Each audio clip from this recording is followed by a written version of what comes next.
Okay, guys, hopefully you have enough time there to write down a few things that you're grateful for. Again, I love seeing people put them in the chat box as well. Dominique, you're grateful for sunshine in the winter. Me too. I live in Southern St. George, so we get that all the time. So I can't complain about that at all. I see Rick smiling there. But yeah, honestly, I am grateful to be here. I know that's kind of cliche and stuff, but I've actually been excited to do a morning ascent ever since I had the opportunity to come join the Everest family. Hopefully I can share with you some tidbits and some ideas to help you in your business. I mean, that's what this is all about, guys. I mean, we're all one big family. We're all in this together. And ultimately in the long run, we're all failing forward. And at least we're failing forward together. And that's what this is all about, is making sure that we are getting better each single day. And that leads me into what I want to talk about today. And I think this topic that I have is vital to the business that we have, not only now, it pertains now more than ever, I feel. And that is the ability to present efficiently. Now, I think it's kind of cliche. I'm presenting on presenting. I was like, okay, let's do this. But really, think about that. Think about it. Our ability to present efficiently is vital right now in this business. Everything revolves around this topic. I mean, think about the 12 skills we teach that you need to master. Negotiation. We teach lead generation, setting appointments, prospecting, closing, working with buyers, listing presentation. It's all revolved around how we present ourselves and how we present efficiently, and more than that, effectively. So hopefully today we can go through a couple points that I feel are essential to become master presenters. Okay. First, I want you guys to ask you a quick question. Like, ask yourself this question: do you present efficiently? If not, what can we do to get better each day? There's 4 points that I feel to presenting that we need to have in mind. And I'll go through the 4 points and then we're going to really talk about them, okay? First and foremost, appearance. I mean, really think about it. Do we dress the part? Second is practice and scripts. Do we practice our presentations? Are we mastering our communication? Number 3, setting expectation, knowing your audience. More importantly, setting that expectation with your audience. Our audience is very broad in real estate. Do we know our audience? And 4th, our confidence. And there's a reason why that one's last, and I'm going to talk about that one quite a bit. But let's jump into those 4 topics. Okay, appearance. I'm a firm believer your initial appearance builds instant rapport. Before you even open your mouth in a presentation, before you say one thing, your appearance sets the mood of that presentation. It sets that rapport, whether it's going to be negative or positive. What are you setting in your presentations? What rapport are you instantly building? It gives credibility. When you dress for success, it gives you credibility. And ultimately, think about it. It makes people feel more comfortable. I mean, I put the scenario, I mean, ask yourself this question: would you list your home with someone who showed up in a hoodie and jeans? That is one of the biggest financial decisions that one family can make. Would you list your home with that, with someone that was not dressed professional? We get paid big money to do what we do. Be sharp. Be sharp. Our clients deserve the respect from you to dress the part. Be professional. And that goes into the second topic. They also deserve our respect to know what to say, how to say it.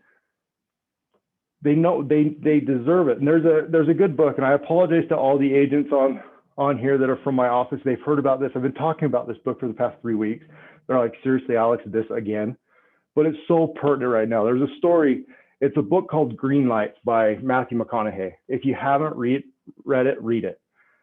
Great book, great book. But there's a story that he has in there that he was newly in the business, acting. He got this gig and he's like, you know what? I'm going to be authentic this go around. I don't need no script. So he shows up the scene, getting all ready to go. He got a little nervous right before it was supposed to start. So he popped out a script just to check it and to see, okay, just to make sure he was on, track. And he had that oh crap moment in his face, he said. He realized after pulling out his script that he not only had a 10-page dialogue or a 10-part dialogue that he was supposed to do in this scene, but it was also in Spanish. He had that oh crap moment, as he said, but it was what he said afterwards that really got me. He said, we have to prepare to have freedom. We have to do the work to then do the job. We have to prepare for the job so we can be free to do the work. And I think that is so pertinent to our business than any. I mean, really, the correlation between acting and what we do, what's the difference? They are paid to read a script, memorize a script, internalize that script, and in return, portray that script on screen. Is that not our job? Ask yourself that question. I love asking the question when I sit down with a lot of new agents that are joining the team, a lot of existing agents too within the office. I always ask the simple question, what do you feel like your job is? You always get the responses, my job, I'm in real estate. I'm a real estate professional. I help people build their real estate portfolio, or I help people attain home ownership. Yes, you do. But I think our job is more than that. I think our job is to become masters in communication. If we master the art of communication, we are able to handle the objections. We are able to really, really do the work. Ask yourself that question. Are you doing the work before you do the job? The more work we put in, the easier the job gets. It's not that the job's actually getting easier, it's we're getting better. And that comes from practice, practice, practice. You look at all of the top agents. I have Brian Burnett in my office. I use him as an example all the time because he is a good example. Do you think he knows his scripts? Do you think he practices them daily? Not only his scripts, but his presentation. We're talking about presentations today. Do you think he knows how to handle himself in a listing presentation? He does, because he practices that presentation. And that goes on to the next section that we have. To really effectively know our scripts, we need to know our audience. That helps us know our audience. That's the third point about presenting. Know your audience. Any presentation, you need to know your audience, who you're talking to. You have to.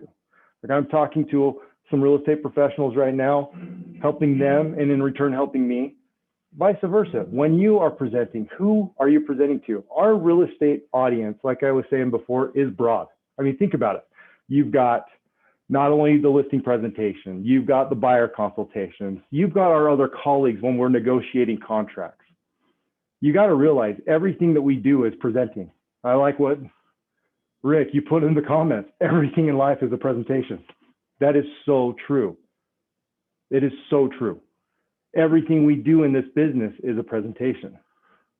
So the question that I have for you is this: are you an information seeker, or are you an interrogator?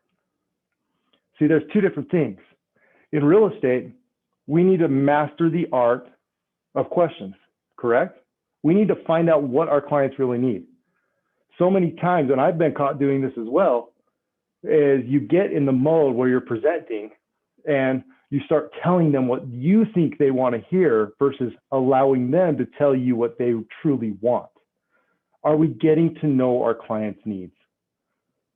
And on top of that, like I said before, are we setting the expectation? I think this one right now is vital in the market that we are today. I've had some wonderful opportunities to coach and some awesome agents here in the office. And we've been talking about buyers and the consultations with buyers. And really, it all comes down to what type of expectation are we setting with these buyers up front? I think it's so devastating to see some buyers out there that have written 10, 15, 20 offers, not getting them accepted. It's a hard market for these buyers. Are we truly being professional and upfront to actually set the expectation with them? I think it's more, what's the word I'm looking for? I think it's better for us to be upfront with our buyers about this market, that yes, it is going to be tough, than sit back. It is better to be a proactive agent when it comes to this than a reactive agent. Does that make sense? I hope that makes sense. But I hope we are setting that expectation. I hope that we are having that blunt but yet professional conversation with our buyers, even our sellers, that, hey, look, you're going to need to go $20,000 above asking price, or else you will not get into a home. Or you are going to need to have $10,000 earnest money non-refundable if you truly love this house. Are you willing to do that? My job is to protect that and make sure you get the home, but are you willing to come to the table with that? Are we setting that kind of expectation? Are we truly knowing, are these qualified, willing, and ready buyers? Because if they're not, it's a waste of our time. And we find that with presenting. We find that with practicing our scripts. It's all correlation, okay, guys? Everything correlates in between it all. Remember, if you truly help people what they want, get what they want, if you truly help people get what they want, every single time, ultimately, you will get what you need and want as well. If you serve others, it will come back. It's like in the self-confidence formula. We are in the business of service as well. Find that. Be an information seeker, not an interrogator. And ultimately, it comes down to one thing, and I left this last for a reason: confidence. Confidence is huge. And there's a quote that I absolutely love. It says, confidence comes naturally with success, but success comes only to those who are confident. I got a little bit about me and my story. Not many of you know me. I joined Century 21 last August, but I've actually been in the business 17 years, long time.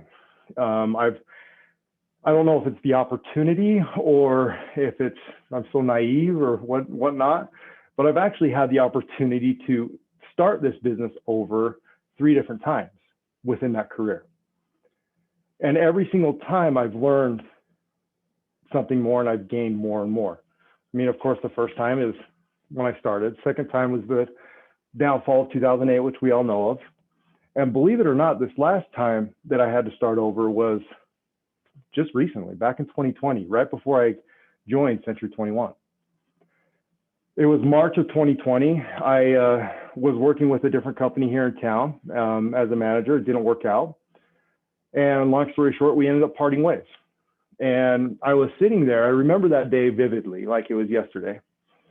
I was not making much money. I was not able to sell real estate, actually be a part of the real estate transactions and that I was in need. I was scared. And this was just very, very short time ago. I didn't know what to do. I didn't have any direction. I remember that same day I called my wife and I told her what transpired, and that I have no income coming in for a few bits, and it was nerve-wracking. It was the first time in my life that I truly felt. I mean, I had felt vulnerable before, but this one I was like, oh crap, what am I going to do? And I remember sitting there, and luckily I got a call, and it just so happened I got a call from, I'm going to get emotional about this too. I got a call from a mentor of mine at that time, and he's still a really good friend. And he called me and he's like, Alex, he stopped me. Like I was telling him, like, oh crap, I don't know what to do, Luther. What am I going to do? And he's like, what are you talking about, man? He's like, you just got the best promotion of your life. He's like, now you have the opportunity to soar. You got to remember at this time, this was a very short time ago. I was starting over. I was in debt. It was horrible. And I sat there after that and I thought to myself, I was like, well, crap, it's true. I'm at another low point in my life. I might as well take the other road. I've always taken this one road. I might as well just take this other road and try it.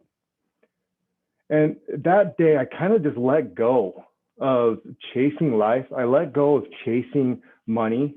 And I put the process to the test, if that makes sense. We were always trained, and I was training before, there's a process and there's strategy to real estate and how to work this and how to do this. And I was like, okay, I'm going to put it to the test. Next day, I went and hired a coach. I didn't have money for a real estate coach. I hired one anyway. I didn't want to deal with brokerages. I started my own. I was a broker at the time. I was like, you know what? I just wanted to prove to myself that I could do this. And it was because of those people that believed in me, my wife, Luther. I just got a text from my wife just barely saying, I'm grateful for you. She's on this call today. And it just means so much to me, having people like that in my life that inspire me and build my confidence. And the reason why I'm telling you this story is sometimes it's hard. Sometimes presenting and what we do, it is hard. But it's the people that believe in you and the people that push you that help you build that confidence. I am a true believer. The more and more I got to work, and I can say that in that few 8 months that I went to work, I had the best real estate year of my life in 2020. It was life-changing for me because I took that path. I am standing here today with all of you because of that decision I made. And I'm so grateful that I have the leadership in my life now to make me that much more. I love the saying that George gives, you become more, you earn more, period. Short and simple. So I challenge you guys. I want to leave you guys with this. Whether it's today, whether it's tomorrow, whether it's anything, you have a chance to present something today. Whether it's prospecting, whether it's a listing appointment, whether it's a buyer consultation, whatever it is, I want you to first and foremost sit back and think about those 4 concepts. Are you physically prepared for that presentation? Second, have you practiced that presentation? Are you practicing it? Are you ready? Are you prepared to do that? Third, do you know who you're talking to? Do you know your audience? Do you want to interrogate or do you want to informate? I just made up that word and I'm coining it. Informate, that's a new word. Information. Okay, are you seeking information? Okay, and last and most, are you confident? Guys, I bring up the story about the confidence and everything is because over time, my confidence grew and it's growing every single day by the leadership that I have and by the people we have. We have amazing leadership in this company that believe in you, that are here to help you. We have managers like Rick, like Chris, like Armani. I personally have not met these guys in real life. I've talked with them on Zoom and I am so inspired every single day. Of course, we have John, Lindsay, and of course, George and Jeremy. All of our leadership, they believe in you and they're here for you to help you build your confidence. Presenting is life. We present every single day. So I challenge you guys, the next presentation, think about those 4 key points and go out and be confident and do it. Love you all. I'm here for you. If you guys ever need anything, reach out to me. My number's on the website, right? I think we can get it out there. I don't know. But let's close up today with